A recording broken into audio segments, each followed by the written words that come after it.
नमस्कार सहकारी मित्रांनो, माझ्या यूट्यूब चॅनलला आपल्या सर्वांचं पुनश्च एकदा हार्दिक स्वागत आहे. आपण जर सरकारी कर्मचारी असाल किंवा कुठेही शासकीय सेवेत नोकरीला असाल तर एक खास बातमी आपल्यासाठी आहे.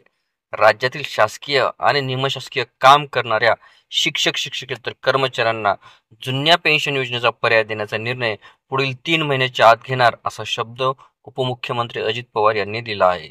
विधानसभेमध्ये निमशासकीय व अनुदानित संस्थांमध्ये कार्यरत शिक्षक व शिक्षकेतर कर्मचाऱ्यांना जुन्या निवृत्ती वेतन योजनेचा पर्याय मिळण्याबाबतच्या तारांकित अजित पवार यांनी उत्तर दिले या प्रश्नावर. यावेळी अजित पवारांनी हा शब्द सुद्धा दिला. राज्यातील निमशासकीय व अनुदानित संस्थांमध्ये काम करणारे शिक्षकेतर कर्मचारी 1 नोव्हेंबर 2005 पूर्वी निघालेल्या जाहिरातीनुसार त्यानंतरच्या कालावधीत सेवेत रुजू झाले असल्यास त्यांनाही जुन्या निवृत्ती वेतन योजनेचा पर्याय देण्याचा निर्णय पुढील 3 महिन्याच्या आत घेण्यात येईल अशी ग्वाही प्रश्नोत्तराच्या तासात अजित पवार यांनी दिली. जुनी निवृत्ती वेतन योजना लागू करण्यासंदर्भात काही राज्यांनी घेतलेल्या निर्णयासंदर्भातील माहिती देखील मागवण्यात आली आहे.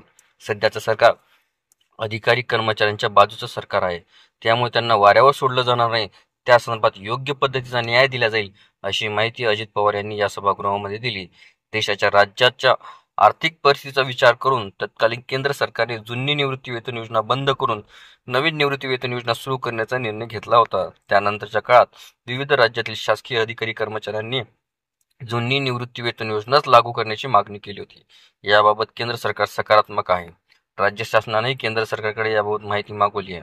अधिकारी कर्मचाऱ्यांच्या मागणीचा अभ्यास करून शिफारस करण्यासाठी राज्य सरकारने देखील निवृत्त सनदी अधिकाऱ्यांची समिती नेमली आहे, असे अजित पवार यावेळी म्हणाले. शासन मान्यता व अनुदान प्राप्त ज्या शैक्षणिक संस्थांना 100% अनुदान दिले जातं त्यास अनुदानित संस्था असं संबोधलं जातं, असा निकाल मुंबई उच्च न्यायालयाने 30 एप्रिल 2019 रोजी दिला. सरकारच्या बाजूने दिलेल्या या निर्णयास शिक्षक संघटनेने सर्वोच्च न्यायालयात आव्हान दिले. याबाबत सर्वोच्च न्यायालय जो निर्णय देईल त्याची कार्यवाही राज्य शासनाविरोधात करण्यात येईल असं आश्वासन अजित पवारांनी या सभागृहामध्ये दिले. अशाच नवनवीन अपडेट्ससाठी चॅनलला निश्चितच सबस्क्राईब करा. लवकरच आपण पुढच्या व्हिडिओमध्ये भेटूया. तोपर्यंत नमस्कार.